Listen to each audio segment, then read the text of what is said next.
नमस्कार, आप देख रहे हैं न्यूज 18 इंडिया। आपके साथ मैं हूं रवि ठाकुर। तो कोरोना के नए वेरिएंट ने पूरी दुनिया में खतरे की घंटी बजा दी है। खतरा इसलिए क्योंकि WHO ने खुद कहा है कि ये जो नया वेरिएंट सामने आ रहा है ये डेल्टा वेरिएंट से बहुत ज्यादा खतरनाक है। जितना डेल्टा वेरिएंट 100 दिन में फैलता था उतनी तेजी से ये 15 दिनों में फैलता है। और कहा यह भी जा रहा है कि ये जो नया वेरिएंट है ये दुनिया के कई देशों में फैल चुका है। 160 मरीज अभी तक पूरी दुनिया में ओमिक्रॉन के सामने आ चुके हैं। इस वक्त हम दिल्ली एयरपोर्ट पर मौजूद हैं। भारत में कोई मामला सामने नहीं आया, लेकिन सावधानी बरतना बहुत जरूरी है। इंटरनेशनल एयरपोर्ट में है क्योंकि कोरोना का ये नया वेरिएंट अगर कहीं से दस्तक देगा तो अंतर्राष्ट्रीय यात्रियों के साथ ही देगा। देखिए, गेट नंबर 4, गेट नंबर 5 हम इस वक्त यहाँ पर मौजूद हैं। तमाम अंतर्राष्ट्रीय यात्री यहाँ से आ रहे हैं। केंद्र सरकार की तरफ से एडवाइजरी जारी कर दी गई है कि कोई भी अंतर्राष्ट्रीय यात्री आएगा उसके साथ पूरी पूछताछ होगी। एक फॉर्म भरा जाएगा, RT-PCR रिपोर्ट के साथ वो अंदर दाखिल नहीं हो सकता है। साफ तौर से यह कहा गया है कि जो भी लोग ओमिक्रॉन प्रभावित देशों से आ रहे हैं उनका कोरोना टेस्ट एयरपोर्ट पे ही होगा। अगर वो पॉजिटिव पाए जाते हैं तो उनको क्वारंटीन कर दिया जाएगा तुरंत। हालांकि दक्षिण अफ्रीका से कुछ लोग लौटे हैं, कोरोना पॉजिटिव पाए गए, लेकिन अभी तक आधिकारिक पुष्टि नहीं हुई है कि उनमें कोरोना का ये नया वेरिएंट ओमिक्रॉन ही है। आपको बता दें कि अमेरिका ने दक्षिण अफ्रीका, बोत्सवाना, जिम्बाब्वे समेत कई अफ्रीकी देशों से यात्रियों पर पाबंदियां लगा दी। न्यूजीलैंड ने 9 अफ्रीकी देशों से लोगों को उनका आना ही बैन कर दिया है। जापान ने अपनी सारी सीमाएं जो है वो सील कर दी हैं।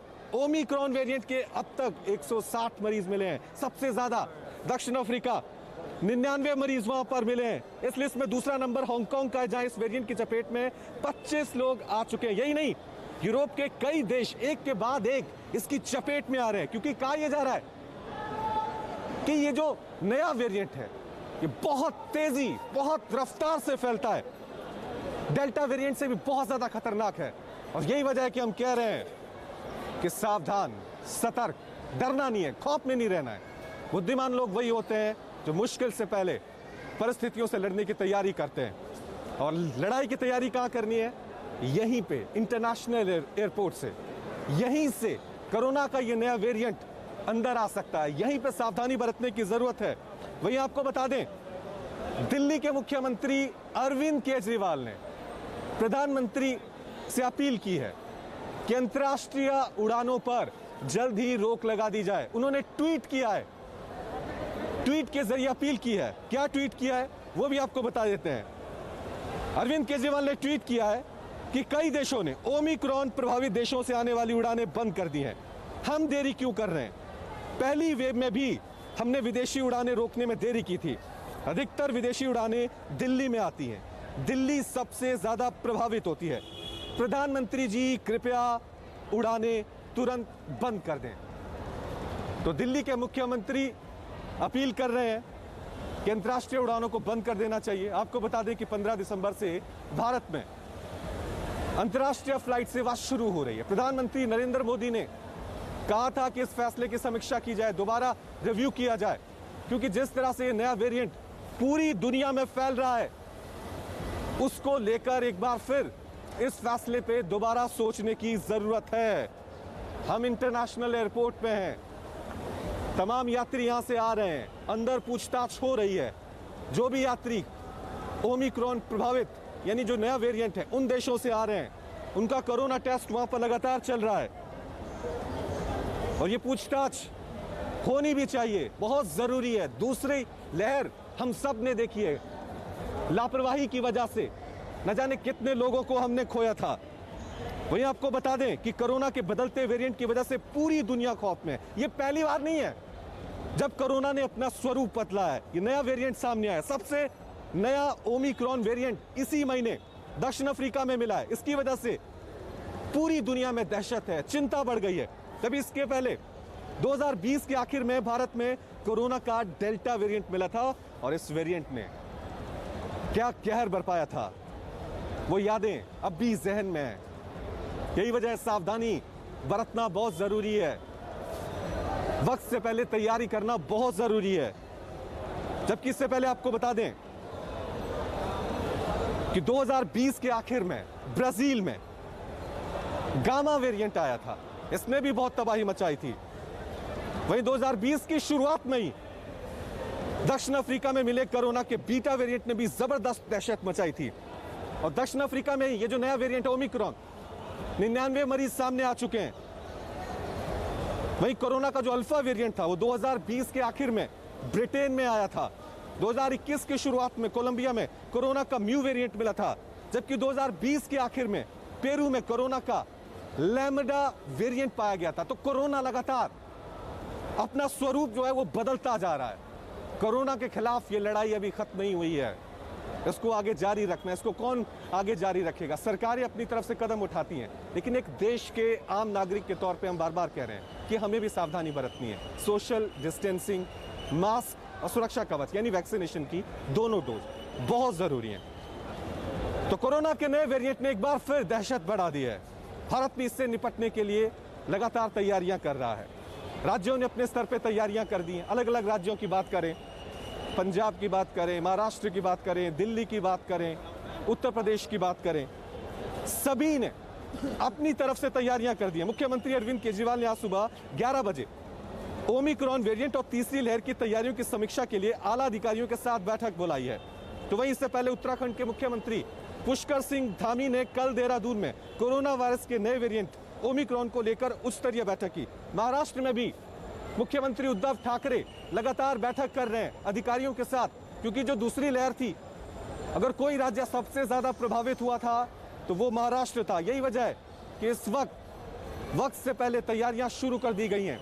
वक्त से पहले पाबंदियां लगाने का वक्त अब तमाम राज्यों ने शुरू कर दिया कि पाबंदियां जल्द से जल्द यहां पे लगनी चाहिए। यही वजह है कि दिल्ली के मुख्यमंत्री कह रहे हैं कि अंतर्राष्ट्रीय उड़ानों को जल्द से जल्द बंद कर दिया जाए, क्योंकि सबसे ज्यादा कोरोना से अगर कोई प्रभावित होता है तो वो देश की राजधानी दिल्ली ही होती है।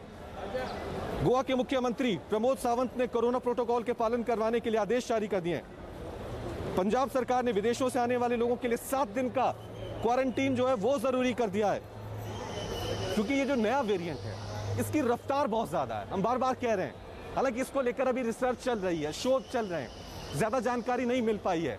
सिर्फ ये जानकारी मिल पाई है कि इसकी रफ्तार जो है वो बहुत ज्यादा है, इसलिए इससे बचना और सावधान रहना बहुत जरूरी है। संभावनाएं आ रही हैं कि जिस प्रकार से नया वेरिएंट्स आया है उसको लेकर हम लोगों ने पूरी यहाँ पर बैठक कर ली है, और उसकी शुरुआत हम लोग सबसे पहले जो कोविड वॉरियर्स हैं उनकी सबकी RT-PCR करवाएंगे, उनकी सबकी जांच करवाएंगे, और साथ में सभी जिलाधिकारियों को, शासन के सभी आला अधिकारियों को, सभी को कह दिया गया है कि इसमें जो है कोई कोताही बरतने की आवश्यकता नहीं है।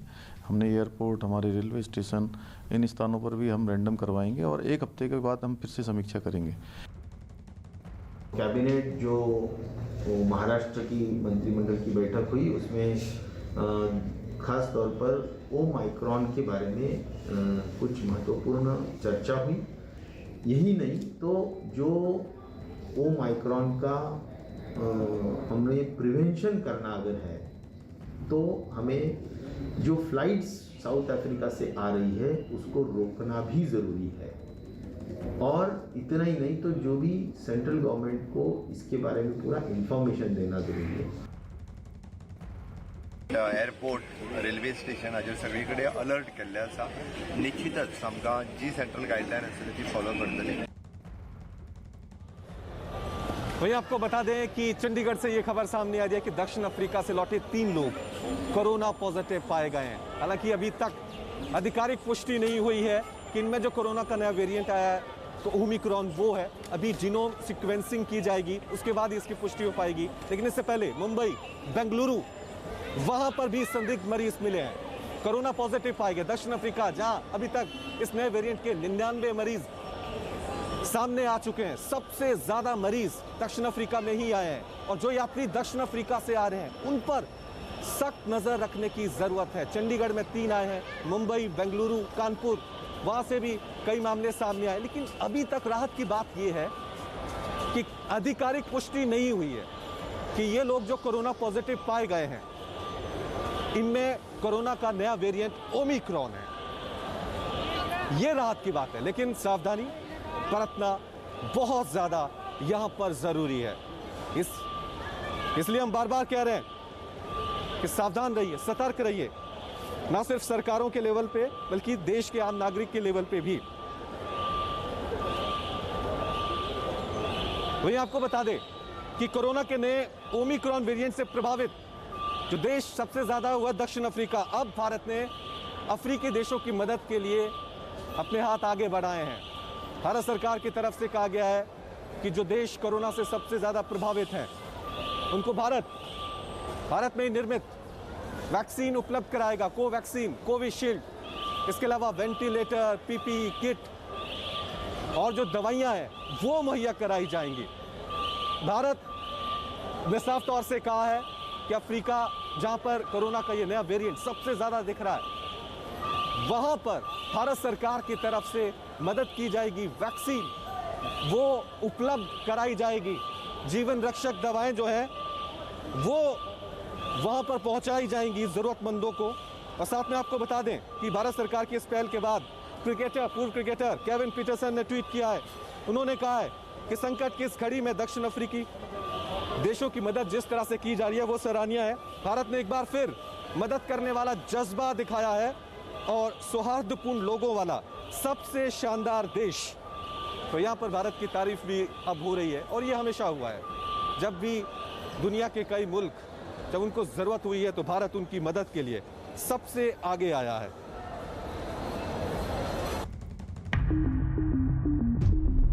बहुत बदतमीजी का व्यवहार हुआ।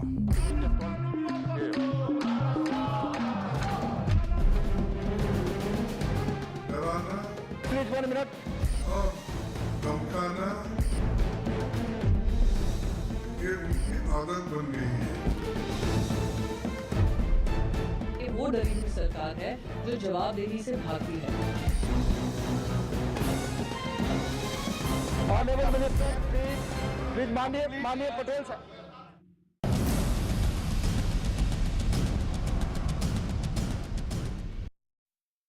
नमस्कार, आप देख रहे हैं न्यूज 18 इंडिया। आपके साथ मैं हूं सबीना तामंग देशमुख। संसद का शीतकालीन सत्र कल 29 नवंबर से शुरू हो चुका है।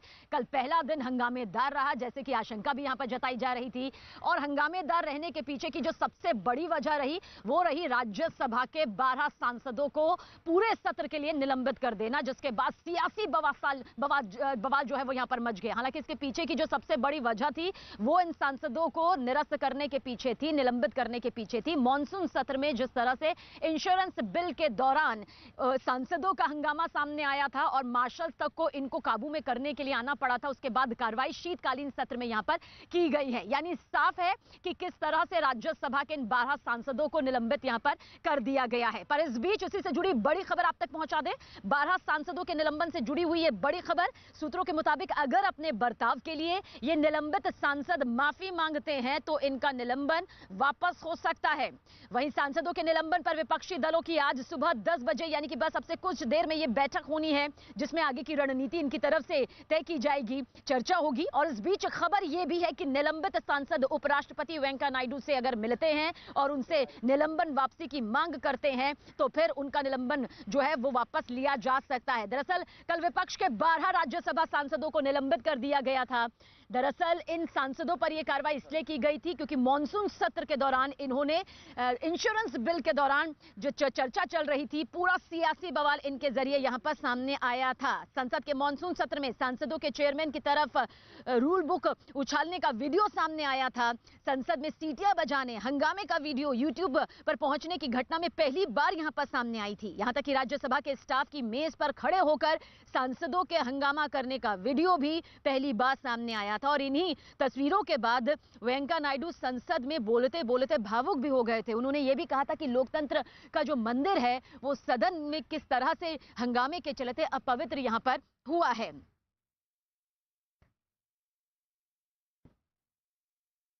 तो संसद का मॉनसून सत्र जिस तरह से हंगामे की भेंट चढ़ गया था और उसमें जिस तरह से 12 राज्यसभा सांसदों ने पूरे ये हंगामे की बवाल भरी तस्वीर सामने लाई थी, उन्हें निरस्त यहां पर किया गया है, निलंबित उन्हें यहां पर किया गया है।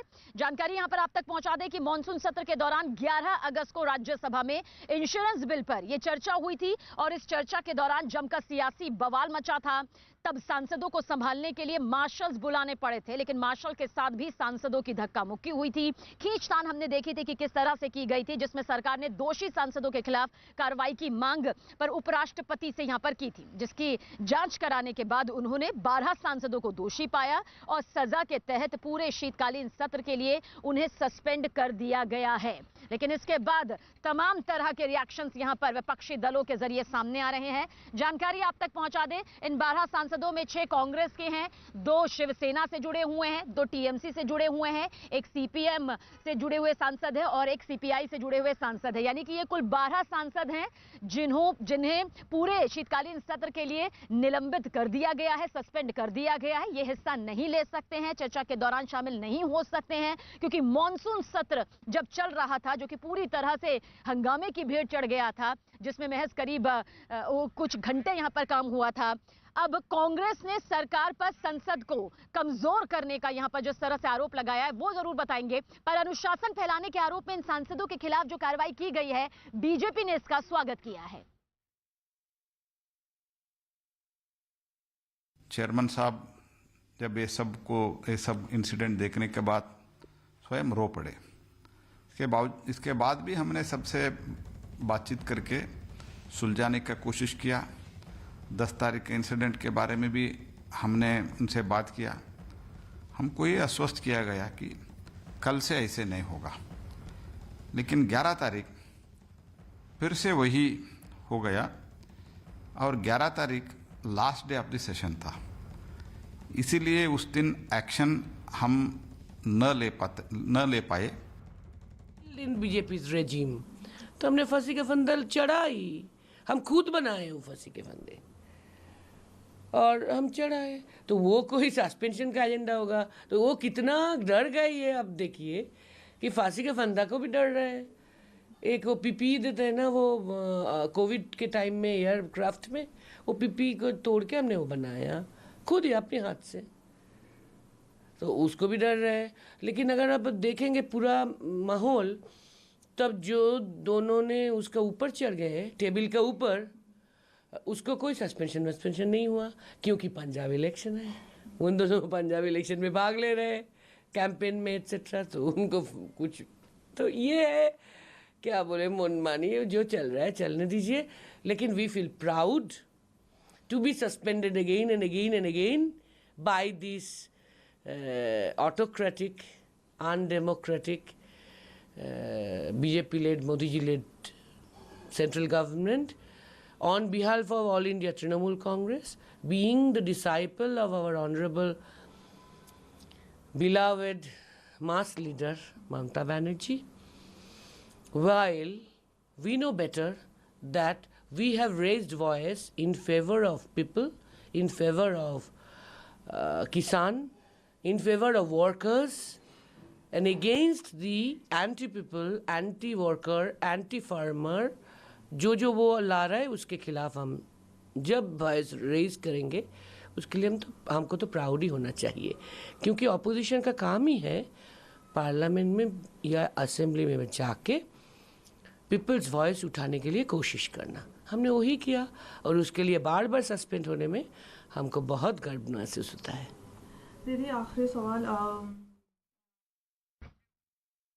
तो जिन 12 सांसदों को निलंबित किया गया है उनमें से 2 टीएमसी के सांसद भी हैं, और आपने टीएमसी सांसद को सुना कि उन्होंने कहा कि ये मनमानी यहां पर सामने आई है जो निलंबन की प्रक्रिया के दौरान दिखाई दी है। राज्यसभा में विपक्ष के नेता मल्लिकार्जुन खड़गे ने क्या कुछ कहा, आप भी सुनिए। एंटी डेमोक्रेटिक स्टेप है और एटोक्रेटिक ये गवर्नमेंट मेंबर्स को डरा के उनको एक फियर उनमें क्रिएट करने के लिए उन्होंने ये किया है और अपोजिशन पार्टी को डराना और धमकाना ये उनकी आदत बन गई है। ट्वीट में क्या है? तो जैसे ही कल ये फैसला लिया गया कि जिन सांसदों ने 11 अगस्त को इंश्योरेंस बिल के दौरान जमकर बवाल काटा था, संसद की गरिमा को, सदन की गरिमा को चोट पहुंचाई थी, उन्हें निलंबित कर दिया जाए 12 सांसदों को। उसके बाद तमाम तरह के रिएक्शंस यहां पर सामने आए। अभिषेक मनु सिंघवी ने क्या कुछ ट्वीट किया है, ये ट्वीट भी इस वक्त आपके सामने मौजूद है। दरअसल विपक्ष इस बात को लेकर गुस्से में है, नाराजगी यहां पर विपक्ष के सामने आ रही है और वो उसे साफ तौर पर यह कह रहा है कि ये मनमानी है, हमारे पक्ष को यहां पर सुना नहीं गया, समझा नहीं गया, मौका मिलना यहां पर चाहिए था, हमें इस तरह से पूरे सत्र के लिए निलंबित कर दिया गया। हालांकि अभिषेक मनु सिंघवी का ये ट्वीट भी इस वक्त आपके सामने मौजूद है, जो आप यहां पर इस वक्त देख रहे हैं। कहा जा सकता है कि तमाम तरह की प्रतिक्रियाएं, जाहिर सी बात है क्योंकि शीतकालीन सत्र को लेकर विपक्ष ने एक सोची समझी रणनीति के तहत ये पूरी रणनीति तैयार कर रखी है कि किन किन मुद्दों पर वो सरकार को घेरने वाली है। ऐसे में निलंबन उनके लिए ये बड़ा झटका यहां पर सामने आया।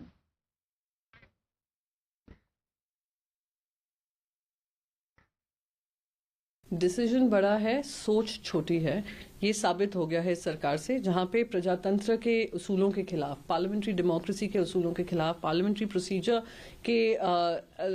के खिलाफ जो काम हुआ है सस्पेंशन का, वो दिखाता है कि ये वो डरी हुई सरकार है जो जवाबदेही से भागती है। पहला मुद्दा ये है कि ये सस्पेंशन का आदत पड़ गए।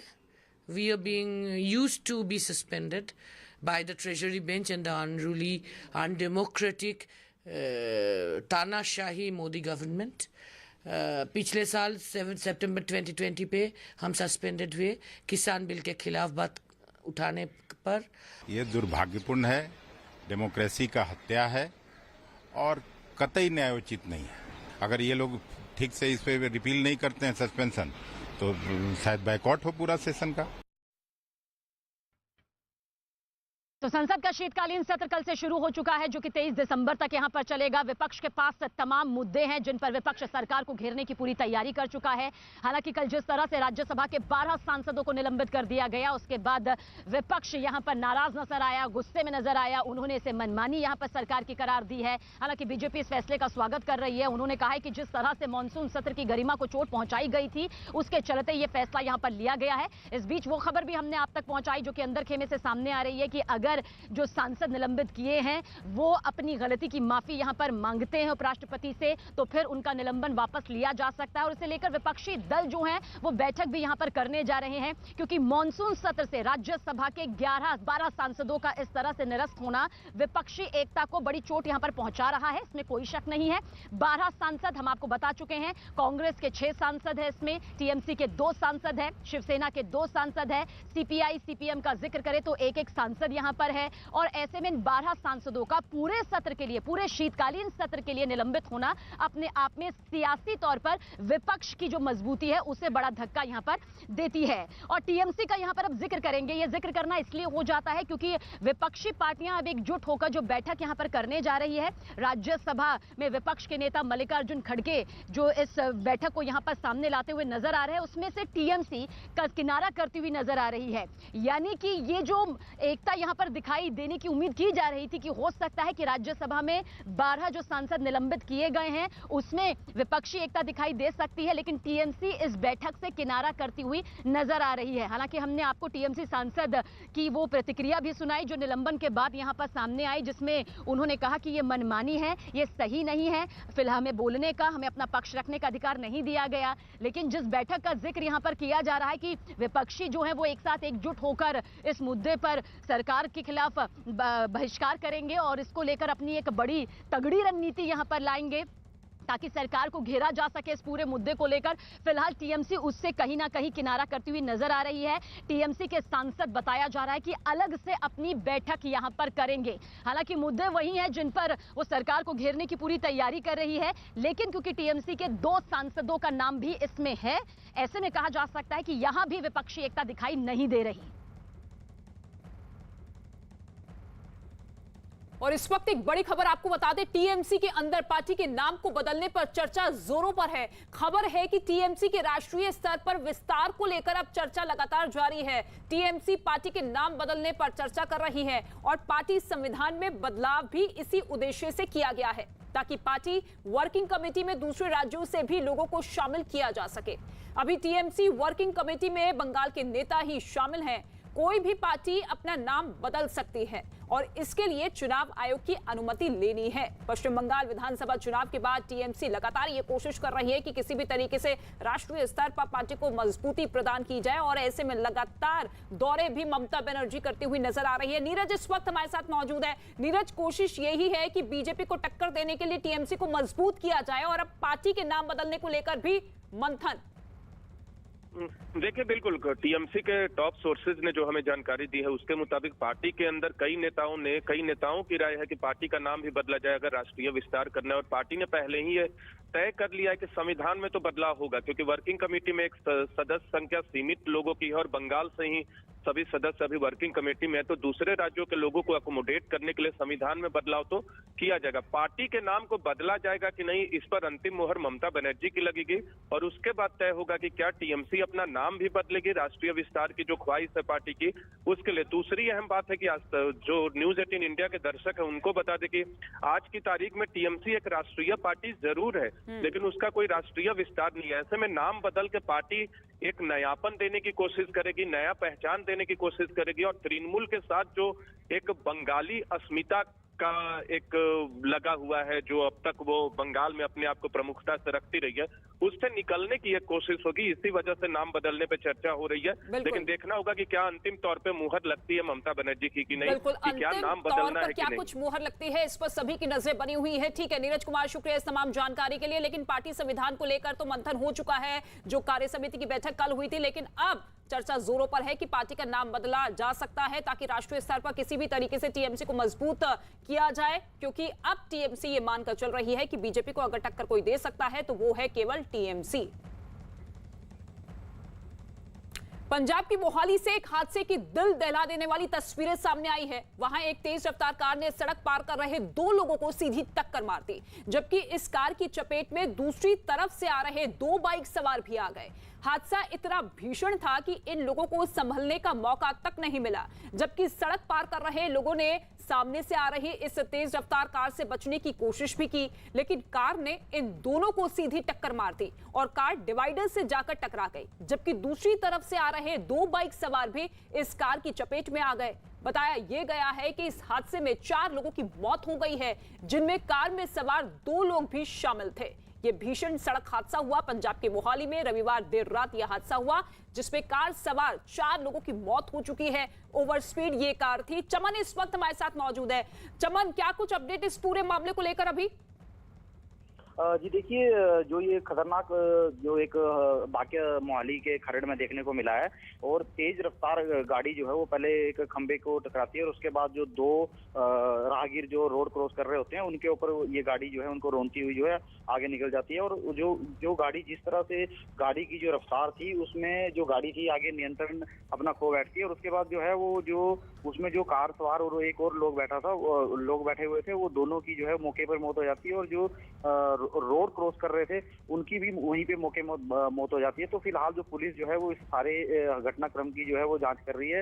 ये रविवार को 2:30 बजे के करीब का जो वाकया है, और ये आप तस्वीरों में देख सकते हैं कि किस तरह से जो है वो जो लोग जो है डिवाइडर पे जो खड़े होते हैं और उसके बाद सामने से एक जो गाड़ी तेज रफ्तार से आती है और उसके बाद जो दोनों लोगों को जो हवा में कार में कुल कितने लोग सवार थे?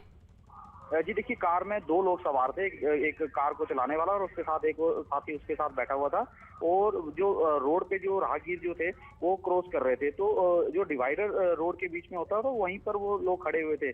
तो जिस तरह से जो तेज रफ्तार जो गाड़ी आती है तो आप अंदाजा लगा सकते हैं कि जो रोड क्रॉस करने की कोशिश करते हैं लोगों के ऊपर किस तरह से वो गाड़ी जो उनके ऊपर हिट करती है और जो 2 लोग हैं वो हवा में उड़ते हैं। और उसके साइड में एक चमन, जानकारी तो ये भी मिल रही है कि कार सवार नशे में धुत थे, उन्होंने शराब पी रखी थी। जी देखिए, अभी तक पुलिस ने अभी तक इस मामले में जांच कर रहे हैं और पुलिस जब तक इस बात की पुष्टि नहीं कर सकते कि पुलिस में कि वो उन्होंने नशा किया हुआ था, क्योंकि जो 2 लोग सवार थे उनकी मौके पर ही मौत हो गई है और पुलिस अभी सारी जांच में इस घटना की जांच में लगे हुए हैं।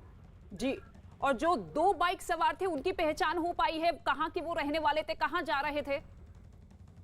देखिए अभी जो 2 लोग हैं उनकी भी पुलिस जांच में लगी हुई है, क्योंकि उनकी अभी पहचान जो है नहीं हो पाई है, क्योंकि जिस तरह से गाड़ी तेज थी और उन लोगों को हवा में उड़ाया तो उन लोगों के भी जो है वो बुरी तरह से चिथड़े उड़े हुए थे।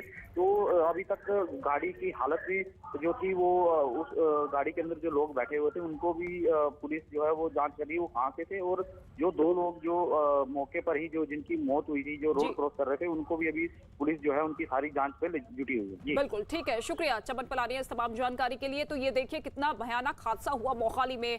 कार सवार 2 लोग मौजूद थे जिन्होंने इस तरीके से ओवर स्पीड में कार लाते हुए डिवाइडर से टकराई पहले ये कार, और फिर बाइक सवार 2 लोगों को सीधी टक्कर मारी, जिसमें 4 लोगों की मौत हो चुकी है। इस पूरे मामले को लेकर भी पुलिस जांच कर रही है। और इस वक्त एक बड़ी खबर आपको बता दें, दिल्ली के आउटर नॉर्थ जिले के सिरसपुर बाग वाली गली में एक ही परिवार के 4 लोगों की लाश मिली है। पति पत्नी और 2 बच्चों की लाश मिली है। पुलिस सूत्रों के मुताबिक शुरुआती जांच में आत्महत्या की आशंका जताई गई है। ये बड़ी खबर आपको बता दें, दिल्ली के आउटर नॉर्थ जिले के सिरसपुर बाग वाली गली में एक ही परिवार के 4 लोगों की लाश मिली है। पति पत्नी और 2 बच्चों की लाश बरामद हुई है। हालांकि इस पूरे मामले को लेकर अभी शुरुआती तौर पर पुलिस ये कह रही है कि आत्महत्या की आशंका है, लेकिन इस पूरे मामले की अभी जांच जारी है। पुष्टि इस बात की नहीं हो पाई है कि ये शव जो बरामद किए गए हैं आखिर इस मौत के पीछे की वजह क्या कुछ है, लेकिन दिल्ली के सिरसपुर इलाके में ये 4 शव बरामद किए गए हैं, पति पत्नी और 2 बच्चे। इस वक्त ये बड़ी खबर। आनंद तिवारी इस वक्त हमारे साथ मौजूद है। आनंद, पूरी जानकारी बताइए। जी देखिए, दिल्ली के बाहरी उत्तरी जो जिला है उसका सिरसपुर गांव है, ये इलाका है। वहां पर 4 शव मिले एक ही घर के अंदर, जिसमें 30 साल के पति हैं, 25 साल की उनकी पत्नी है और 6 और 3 साल के 2 बच्चे हैं जिनके शव मिले हैं। पुलिस मौके पर है। शुरुआती जांच में ये आत्महत्या लग रही है, लेकिन अभी पुलिस किसी ऑफिशियल तौर पर ये नहीं बता रही है कि आत्महत्या है या हत्या का मामला है। ये फोरेंसिक टीम वहां पर पहुंची हुई है और फिलहाल जो शव है उन्हें पुलिस ने अपने कब्जे में ले लिया है। तमाम छानबीन और मौका मुआयना किया जा रहा है। आसपास के लोगों के बयान भी ले जा रहे हैं कि किन परिस्थितियों में ये 4 लोगों के शव घर के अंदर मिले हैं और क्या ये हत्या है या आत्महत्या, और अगर आत्महत्या है तो किन वजहों से की गई है। बिल्कुल, पुलिस को किसने सूचना दी, कैसे पता चला इन शवों के बारे में?